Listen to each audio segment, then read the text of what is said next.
Hey RTV, Jake here, going to show you a little bit of the TD board. We're going to go over mix effects today. Just to go over what general mix effects are that can be used for a wide range of different applications, but for what we do here, we usually use them for picture-in-picture box, the over-the-shoulder graphic, and the green screen, maybe a 2-box. I know one of the classes was doing that. So I'm going to kind of go over how to do all that stuff. But first, let's get through the basics on the board and on the digital space up on the screen. So if you notice, our board only has one mix effects bus. When you go out, in the real world, you'll have TD boards that have 2, 3, 4, 5 mix effects buses. We only have one. You can find your mix effects bus right here. If you notice, it's an exact mirror of your preview program. So you have all the cameras down here, DDR, still, buffer black. Everything's in the same exact spot in your A/B and your overlay. So if you're familiar with the preview program, you're going to be familiar with the mix effects bus right up top. I'm going to start doing stuff on mix effects 1, and you can notice I have follow preview on. What that does, every time I put an ME in preview, you're going to see that it follows that. And what this is the delegate for your mix effects bus. So now that I am working in ME4 here, you can see that it's delegated here. Anything I change here is only going to affect ME4. Okay? So if I have that off and now I go to preview, it's not going to change. But anything I still touch here, regardless of what's in my preview program, it's still going to affect ME4. So that's important to know. If this is not on, that means anything that is pressed in this virtual delegate here is going to be affected when you start playing around with your mix effects bus here. All right, so I'm going to work at a ME1. I'm just going to go back to ME4 and just neutralize that so we don't get confused. All right, and I'll go back to ME1. So now that I'm starting from scratch, let me go over what the mix effects bus and how it works. If you guys are familiar with Photoshop or any kind of software that works with layers, this kind of works the same. So starting from the top, you have your overlay, which is your key. And you can see you have 2 buttons here, key take and key auto. If you notice, it's very similar to what you have down here, which is your regular keyer. These are called your downstream keyers. This is what you guys use for your lower thirds, anything coming from the graphics machine. So this and this are virtually the same thing. The only difference is this key only works in the ME. So this will key over everything. If you use your downstream keyers here, this keys over anything you put in program. This keyer only keys over what you have in your ME. So if you have ME2 in preview and you have your ME2 here and you put your key on, it's only going to affect anything in ME2, and you can notice on program that it didn't actually key on program. So that's important to know. All right, so I'm going to go and turn that off. All right, so the layers works from top to bottom. So anything up top is going to be above anything on the bottom. So your overlay is going to be your very top layer. So anything that you have keyed in your overlay is going to be on top of your A and your B. And then when you go down, anything that's in your A is going to be over your B, and B is going to be under everything. All right, so we'll get into why that's a little bit more important later with the green screen and all that stuff. So that is just the basic overhaul of what the layers mean and just where everything kind of is at the moment. So now I'm going to move over to the controller, the delegate positioner here. So you can see we have the same options here. We have MEA right here, MEB right here, and ME key, which is this overlay bus here. All right, and then what this can do is let you manipulate and control position and scale, rotation, and the crop of these options here. And you can also play with DSK 1 and 2. You don't really have to for this class, so I wouldn't really touch those. But let's try making a PIP box. So that's going to be the first thing we're going to do. The PIP box is also the OTS, so that's going to be this part of the video right here.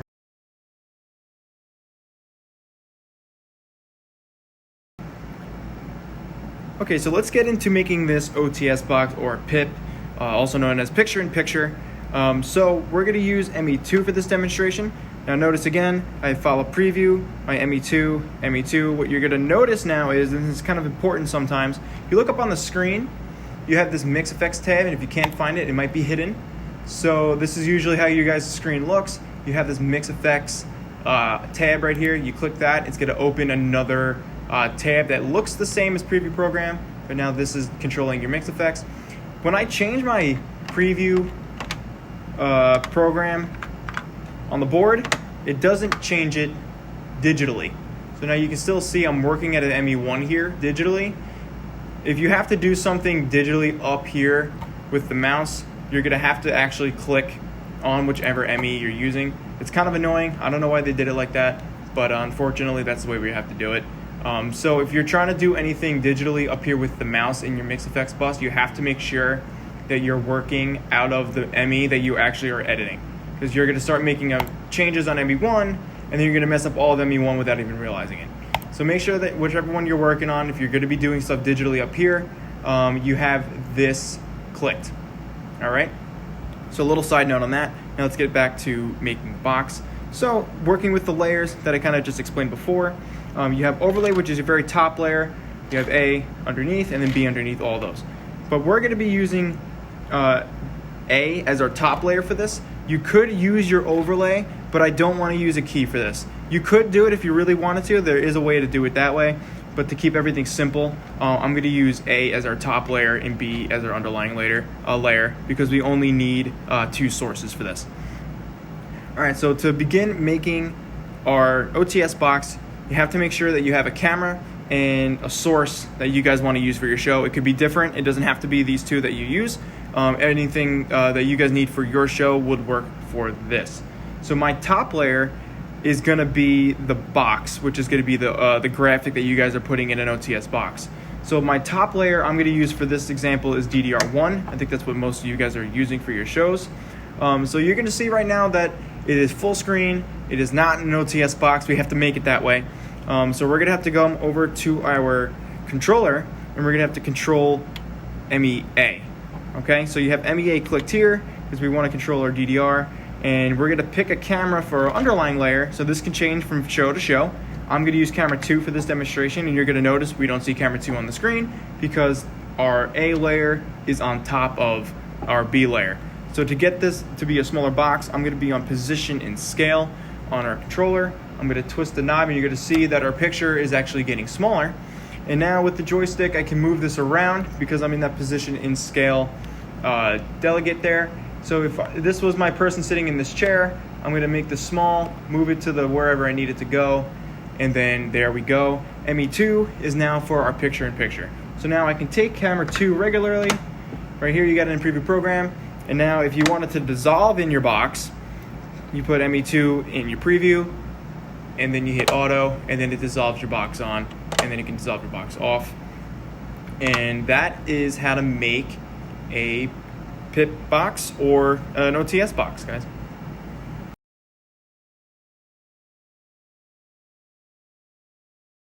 Okay, now moving on to the green screen. This one's a little bit more complicated. It just involves a little bit of menu play. So what we're gonna do now is kind of do the opposite of what we just did. So instead of the graphic being on top of our top layer, we're actually gonna want it on the bottom layer. So you're gonna have to pick a camera that you guys want shooting the green screen. For this demonstration, I'm gonna use camera 3, and I am just gonna normalize this right now just to make sure you guys see that this is on a green screen. All right, and then put that in preview program for you guys to see it. All right, so this is generally what your shot is gonna look like before you go over in chroma key it, and I'm gonna show you how to do that right now. So here's our digital space. We're gonna go over to camera 3, and you're gonna see a little gear icon in the bottom right hand corner. That's gonna be the settings for this camera. There's a bunch of other things that you can change here, but we're just gonna worry about this live matte setting tab here. So we're gonna click on live matte. You're gonna see you have a color option right here. You're gonna take your dropper tool, you're gonna click and drag it to the green screen, and then that's gonna change that color in there, and that's gonna key out that color, which is our green screen. And you can see this chair is just now sitting here. So now how do we get a graphic behind it? So we're gonna go to our Mix Effects. I'm gonna use Mix Effects 3 for this. So I'm gonna have Mix Effects 3 on preview program. When you're building Mix Effects, just to keep in mind, you don't have to have it in program. You can just leave it in preview. If you're in the middle of a show, obviously you're not gonna be building things in program, but I'm gonna do so you guys can see it. So now what I'm gonna do is put our top layer as our camera, because that's what we want on top of our graphic.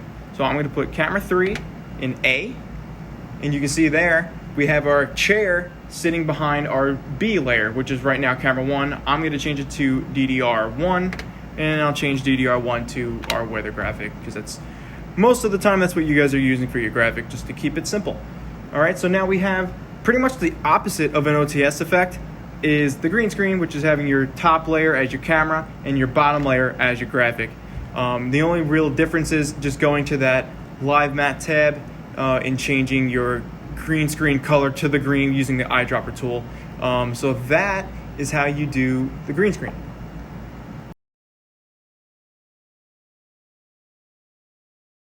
All right, so now adding on to the green screen, what if you wanted the green screen and an OTS box in your shot? Well, we do have an extra layer to play with now. So we didn't really use our overlay layer at all during these last two effects, but now if you guys want an OTS box, you can now do that. So this is gonna tell you what is in your overlay key. Right now we have camera 1 in our overlay key. If you wanted to use another graphic in DDR2, you absolutely can. Just click DDR2. You're gonna notice that it's not up on the screen. That's because we have to key it. And when you wanna key something in your mix effect, you have to make sure that it's set to do that. So what I'm gonna do is digitally go over to our ME3 tab, and you're gonna have to have this key 1 option blue. It already is, sometimes it's not, sometimes it looks like this. If it's not in this key 1 blue here, when I hit key, you're gonna notice it's not gonna do anything. So once I click on key 1, it is now blue, and I click key, now it keys over our entire image, what we have set to, which is DDR2. Now how do you get it to be small in an OTS box? The same way you did it the first time, except now you're gonna be editing your ME key. So I'm gonna click ME key here, I'm gonna do my position and scale, I'm gonna make it smaller, and then I'm gonna move it to whatever side I need it on. I'll just put it here for now. And then now you have a green screen with an OTS box over it.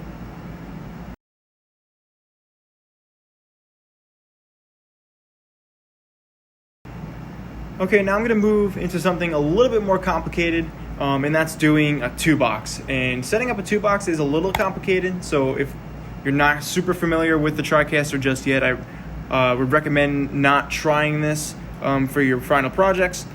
But if you want to try something a little bit more challenging, this is something that you would want to give a go. So to set up a 2-box, you're gonna have to use the buffers, and if you guys probably haven't used the buffers before, so I'm gonna show you how to set that up. And you're gonna need to have made already a PNG of a 2-box graphic, and I'll show you what that kind of looks like, one that I already made. And the reason why it has to be a PNG is because it has to be transparent, so we can see our cameras underneath the graphic. I'll go into what I mean by that in just a second. So to get to our buffers, it's gonna be right by DDR2. It's gonna be this 3rd tab over to the right. So I'm gonna click on buffers, and you can see we have nothing in our buffers default. You have 15 of them actually, which is pretty cool because you can do a lot of things with that. But I'm gonna click on buffer 1. It's gonna bring up this mini tab here. I already have a 2-box already made, but if you don't have one already imported, you're gonna hit the plus button right in the corner, and then you're gonna go through your still store, just how you would for your DDRs. And I'm gonna click on this split screen 2-box right here and hit OK. So now in buffer 1, you can see we have a transparent 2-box graphic. I made this one in Photoshop. If you have another software that lets you do transparent graphics, go for it. All right, so now that we have this in buffer 1, we are set up to make the 2-box. Okay, so now I'm gonna go back to our mix effects. I'm working at a mix effects 4. I'm gonna make sure that that tab is clicked here at the top in our digital space, and I'm gonna make sure that my key 1 is blue. All right, so now we're gonna set our key to buffer 1. So you can either do it by hitting this buffer button on the board. That doesn't necessarily mean it's the correct buffer. So I'm gonna use the drop down tab here and make sure that buffer 1 is selected. You can pick any of the 15, but we used buffer 1, so I'm gonna make sure that that is clicked. Notice that nothing actually happened. That's because we have to key it. So I'm gonna key my buffer, and now you're gonna see we have our transparent PNG 2-box split screen on top of the underlying layers that we have down here, okay? So now that that is ready to go, now we can actually put our cameras in place in our 2-box. I recommend using A as your left box and B as your right box. It just makes sense left to right, up and down. So now I'm going to manipulate the same way I would anything else that we've done before, resizing and positioning our cameras in our split screen. So if we wanted camera 1 in our left box, I'm going to have camera 1 here. If you want camera 2 in our right box, I'm going to have camera 2 here. So now I'm going to manipulate MEA because that's where I have camera 1. I'm going to do my position and scale first. So I'm going to scale this down until the size of this camera is the size from top to bottom, not left to right, because this is a taller split screen. So I'm going to make sure that the top and the bottom are just about the same size as my box. Now you notice that I have weird cropping on the sides here, right? So generally you're going to have somebody in the middle of your screen. So right now that the middle of my screen is the light switch. So I'm going to put that in the middle, and now I got to crop the rest of the image out so it's not bleeding into my right box. So now I'm going to click on crop, and then I'm going to pinch it in. Oh, wrong way. If it's going the opposite way, so like I was cropping the left side here, what you're going to do is on the joystick, you're going to hold the button on the top down, which reverses what it does. So I'm holding that button down, and now I'm pulling the right. So now you can see that I just cropped in the right. So there's our first box. So now this should be centered from our camera 1, resized to fit in our left box. So now I'm going to do the same exact thing to camera 2. The only thing that's different with this one is you don't really have to crop because camera 1, which is our A bus, is on top of it, so you're not going to see any bleeding over. So I'm going to resize this. I'm going to make it smaller so it fits on top and bottom.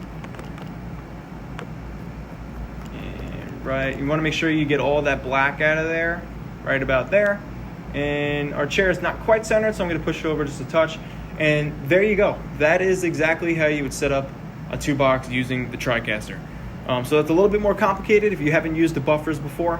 But once you get used to it, it's pretty good. And now you can make, unfortunately, since this board is kind of small, you really only can do 2 boxes. I can show you how to do 3. It's a little bit more complicated, but I'm going to go into green screen with the 2-box next. But now you can make any size box, any configuration you want, as long as you have the graphic made for it. So that is how you would do a 2-box.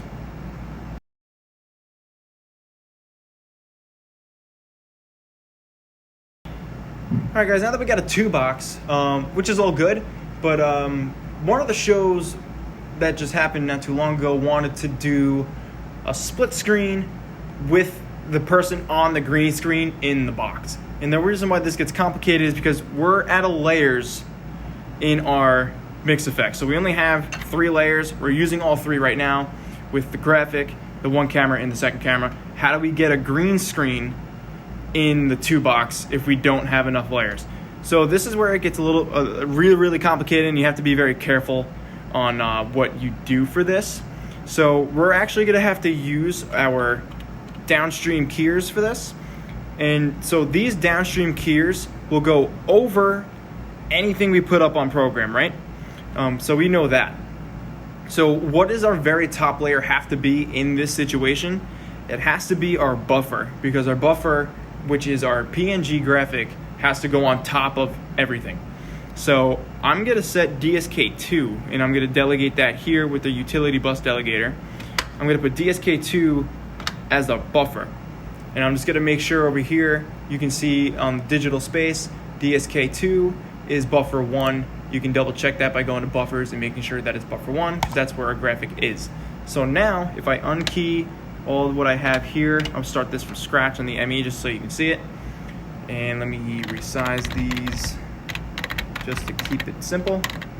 All right, so now that we're back to square one, if I hit DSK2, it's gonna put our buffer over everything, not even just our ME. So if I just go to regular cameras, it's gonna be over everything, okay? So, how do we change that? And how do we get it to work the way we want it to work? So, in ME4, I'm gonna put ME4 here. I'm just gonna undo our DSK for now. We have to set up a green screen in our mix effect. So the first thing that I'm gonna do which is going to be our next layer, is going to be our camera for the green screen, which is camera 3. So I'm going to have camera 3 in our overlay, and I'm going to key it. So you're kind of keying a camera in this situation. So, and underneath that, we're going to have our graphic for the green screen. So I'm going to put DDR1 there. You can see that our DDR1 is a little out of place. So I'm going to reset that. Okay. So now this is generally how it's going to look when you start setting this up. So I have my camera in my overlay keyed. I have my A with DDR1, which is our weather graphic.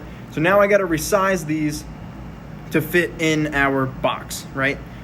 And the layer that's going to be underneath all those is going to be our right box, and I'm going to use camera 2 for that because why not? All right, so now I'm going to click on DSK2, and it's going to key over everything. So what do we have to do first? So the first thing that I'm going to do is rescale our overlay, which is our camera. So I'm going to go to ME key. I'm going to shrink it to be the same size as our box right there. So now our person, if we had somebody standing in our camera 3, we'd be there. But you notice the background didn't move with it. That's because we have to also adjust the background with that. So now I'm going to take MEA, shrink it, make sure it's the same size top and bottom, just like that. Now I'm going to crop it, hold the button down, push it over, just like that. So now we have our green screen effect in our left box using the overlay and MEA. Now I'm going to put our other camera, which is camera 2, in the right box. We're going to go to MEB, position and scale. We're going to shrink it so it fits top and bottom. And we're going to make sure that it's pretty close to the center, which is right about there in this case. And that is how you set up the 2 box with the green screen. Now the tricky part is when you're live, this will key over everything, right? So this is what this effect looks like underneath. So you don't want that to pop up on program. So when you're doing your show, if you're cutting around cameras, so if we're going camera 1, camera 2, having all this, if you want to go to your split box, it's going to look like this. If you look at your preview, it's going to look like that. What do you have to do to get it up on screen? The real way to do it is what we call double punching. You're going to hit background in DSK2 here. And now you notice your preview is your mix effect with your DSK2 buffer. And then you can take that, and then now you have that on program. If you unclick, if you just click background, now you're back to normal of your preview. But you're going to notice your DSK2 is still going to be over the top. So if you want to go back to doing normal cutting, background DSK2 together, you're going to notice your preview is normal. You're going to take that, and then you're going to hit background, and now you're back to doing everything normal. Very complicated. That has to do more with actual switching and understanding how keyers work, more so than just doing a split box. The other way to do it, which is the less professional way, but I guess the simpler way to grasp, is having your mix effect in preview and then hitting take and DSK take at the same time. Does sort of the same thing, but it's not seamless as it should be. And to go back to normal, you do the same thing, hit them both. I'd rather you learn how to do it this way. If you have any questions about what double punching, triple punching, quadruple punching is, reach out to me. It's a little bit more complicated than just going over it in a video. But that is essentially how you would set up a 2-box with a green screen in a box. So I hope you guys enjoyed that little tutorial. If you have any questions, if I missed anything, please let me know. And have fun making all this stuff.